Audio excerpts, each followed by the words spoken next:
The news hit like a thunderclap. U.S. Steel, once the backbone of American industry, had collapsed overnight. For more than a century, this company had stood as a symbol of American strength and ingenuity, forging the steel that built cities, railroads, and the nation's infrastructure. Its sudden downfall sent shockwaves not just through Wall Street, but through the very heart of the country. The mills went silent.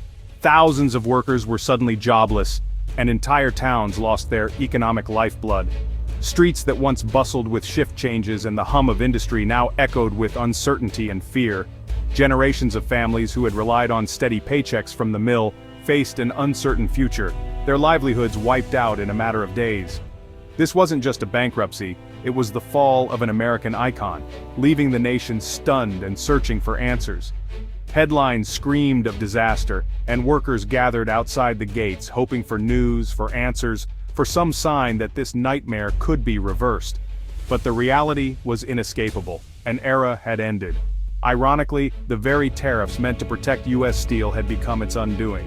These policies, once hailed as a shield against foreign competition, ended up distorting the market and making it impossible for the company to adapt to global changes. Initially celebrated as a bold move against foreign competition, the tariffs created a volatile, unsustainable market.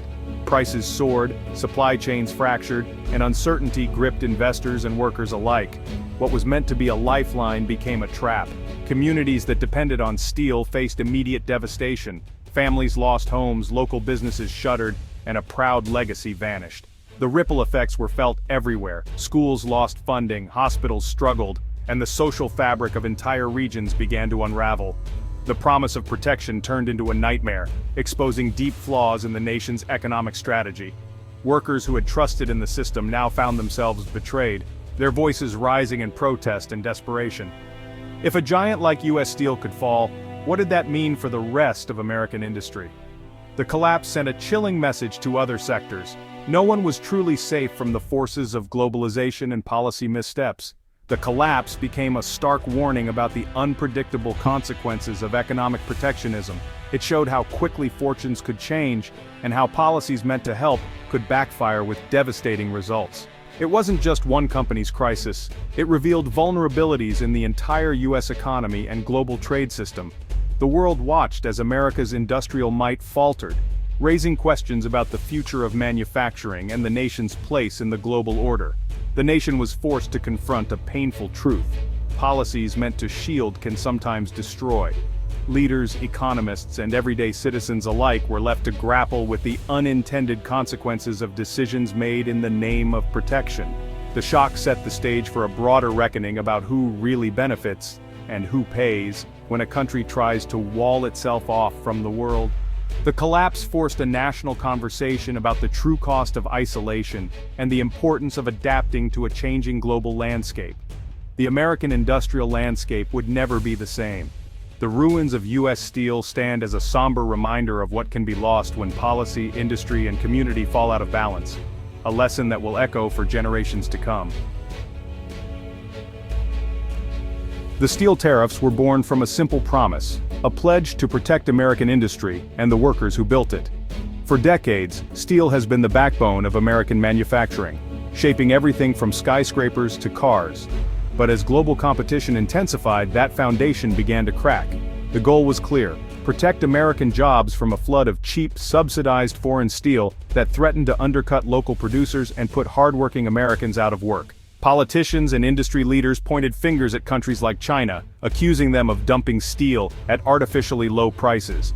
This practice, they argued, made it nearly impossible for U.S. steelmakers to compete on a level playing field. Tariffs were pitched as a shield, a way to force companies to buy American steel, revive shuttered mills, and restore thousands of lost jobs. The message was simple: put America first, and prosperity would follow. This idea resonated deeply in communities battered by decades of decline, where empty factories and abandoned main streets told the story of lost opportunity.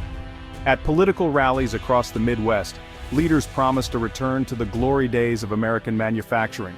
Crowds cheered at the prospect of jobs returning and towns being rebuilt, but the policy was a gamble.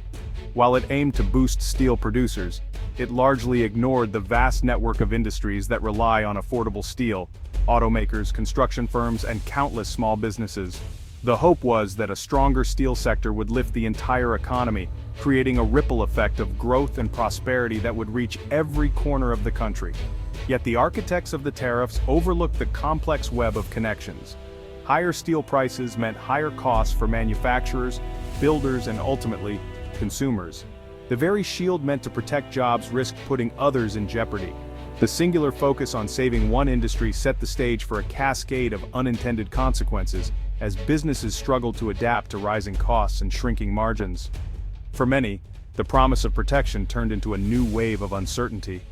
The very shield meant to protect American workers would soon inflict pain on many others, leaving families and communities caught in the crossfire. The promise was simple, but the reality would prove far more complicated. The story of the steel tariffs is a lesson in how economic decisions can have far-reaching and often unexpected effects. As the dust settled, it became clear. The stage was set for a costly lesson in economic cause and effect, one that would shape the future of American industry for years to come. The tariffs meant to save steel producers quickly became a burden for American manufacturers. Companies making cars, appliances, and machinery saw steel prices soar overnight. Forced to pay more for domestic steel or face tariffs on imports, they lost their competitive edge. Profit margins shrank, contracts disappeared, and layoffs loomed, not in steel mills, but in factories across the country. For every job saved in steel, several more were put at risk in industries that use steel. The policy punished the very businesses it claimed to help. Owners faced impossible choices: raise prices, cut jobs, or move operations abroad. The dream of a manufacturing renaissance turned into a fight for survival. The shield meant to protect American industry was now hurting its foundation. The economic fallout spread far beyond the steel mills. The pain of steel tariffs didn't stop at factories. It hit American households in ways that were both immediate and far-reaching. For many families, the impact was felt not just in the news, but in their everyday lives, as the cost of living began to climb. As manufacturers paid more for steel, prices rose on everything from canned food to cars. Everyday products that once seemed affordable suddenly became a little more out of reach, and the ripple effect was felt across nearly every aisle in the store. Even a can of soda or a new car became more expensive, squeezing family budgets tighter than before. For parents trying to stretch every dollar, these small increases added up quickly, forcing tough choices about what to buy and what to leave behind. Construction costs soared, making homes and renovations less affordable for both new buyers and those hoping to improve their living spaces. The dream of homeownership or a simple kitchen upgrade became harder to achieve, as material prices shot up. Trade groups warned tariffs were a hidden tax on consumers, especially those with the least to spare. Experts pointed out that while the policy aimed to protect American industry, it was ordinary people who ended up footing the bill. Companies considered switching to cheaper, less sustainable materials, creating new problems for quality and the environment. The search for cost savings sometimes meant sacrificing durability or safety, raising concerns for both workers and consumers.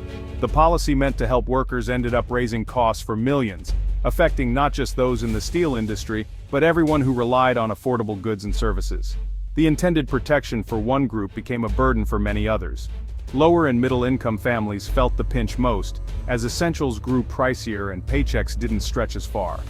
For those already struggling, every trip to the store became a reminder of how quickly costs could rise. The tariffs acted as a regressive tax, hitting those least able to pay. Instead of leveling the playing field, the policy deepened the divide, making it harder for vulnerable families to keep up with basic expenses. The promise of protection became a daily cost at every cash register, as Americans paid more for the same goods.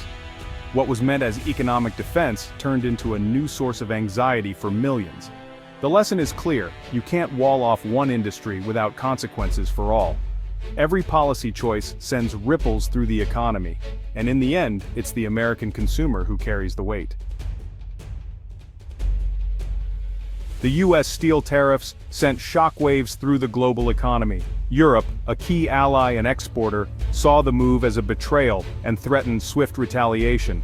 Iconic American products like Harley-Davidson motorcycles and bourbon faced new tariffs in response. European steelmakers feared a flood of cheap steel, risking factory closures and mass layoffs. Leaders warned of a domino effect. Steel's collapse could cripple entire sectors. The tariffs shattered trust, upended trade agreements, and fueled talk of a global trade war. Businesses on both sides of the Atlantic faced chaos and uncertainty. The world economy teetered on the edge, as allies became adversaries in a spiraling conflict. The steel tariffs split America in two.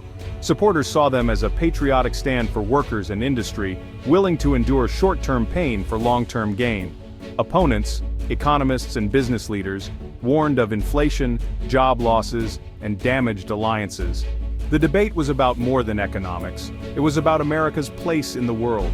Should the nation be a self-reliant fortress or an open, global leader? As politicians and industries clashed, the country was left divided and uncertain. The future of American manufacturing and its global relationships hung in the balance. The tariff debate quickly became real for American industries. Automakers and builders saw costs spike, projects stall, and jobs threatened. Even everyday items, canned food, soda, beer, became more expensive. The policy's ripple effects hit small businesses and families nationwide. By helping one industry, the tariffs hurt many others, exposing the web of economic interdependence. The steel war's casualties were everywhere, from factories to grocery stores. The tariffs shattered global supply chains, disrupting the flow of materials and parts. U.S. manufacturers relied on specialty steel from abroad. Suddenly, it was scarce or unaffordable. American mills couldn't fill the gap overnight, causing shortages and production delays. The chaos forced companies to consider drastic moves like relocating overseas. The policy meant to protect jobs now encouraged companies to leave. The domino effect threatened industries worldwide, not just in the U.S. The disruption wasn't just inconvenient, it was a threat to American competitiveness. The global economy felt the tremors of a single policy decision. The steel crisis forced a crossroads for global manufacturing. Europe's industry fought for survival, seeking government help and greener technology. In the U.S., the future of tariffs became a political flashpoint. One path doubled down on protectionism, risking more economic pain. Another retreat, repair alliances, and embrace open markets. The stakes were high. National economies, jobs, and global stability hung in the balance. The debate exposed deep tensions between nationalism and globalism. For workers and industries, the outcome would shape their future for years to come.